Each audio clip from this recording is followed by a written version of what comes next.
Let's turn to a coverage of Russia's invasion of Ukraine. Now, as the internationally disturbing war rages on between Russia and Ukraine, reactions are pouring in and positions are being stated clearly from various sides. In our next report, Jacqueline Ogo brings some of them.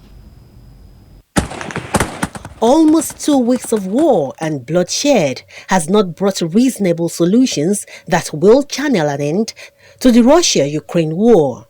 Sanctions are hitting and biting Russia. Ukraine is in disarray, with the government and some bold citizens refusing to blink under aggression and oppression. The public hearing on the case between Ukraine and the Russian Federation on allegations of genocide made by Ukraine before the International Court of Justice has been concluded. Oral arguments were presented by Ukraine. Russia did not participate in the hearing. In a letter, the Russian Federation informed the court that it had decided not to participate in the oral proceedings. The court's decision on the request for the indication of provisional measures submitted by Ukraine will be delivered at a public sitting on a date to be announced in due course. In these extraordinary circumstances, Ukraine requests that the court order the following provisional measures. A. The Russian Federation shall immediately suspend the military operations commenced on 24th of February 2022 that have as their stated purpose and objective the prevention and punishment of a claimed genocide in Luhansk and Donetsk Oblast of Ukraine. Meanwhile, within the tension created by the current crisis, China is speaking of enriching and sustaining ties with Russia. The Chinese Foreign Minister Wang Yi says his country and Russia will maintain strategic alignment and keep deepening ties for a new era. The foreign minister noted that the two sides commemorated the 20th anniversary of the China-Russia Treaty of Good Neighborliness and Friendly Cooperation last year, emphasizing that the relationship is valued for its independence from interference.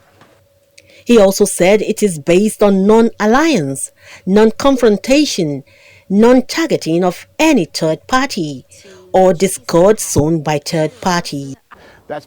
In the United Kingdom, Prime Minister Boris Johnson says nothing is off the table when it comes to its sanctions against Russia in its war with Ukraine.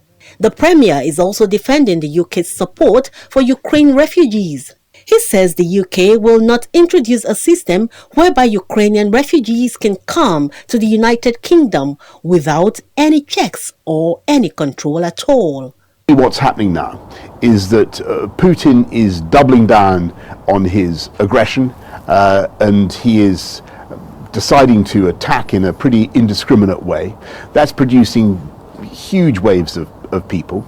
We're going to have to respond to that, and we will. We've always been very generous in the way we respond to people fleeing war zones, and no country in Europe has done more to settle vulnerable people since 2015 than the UK.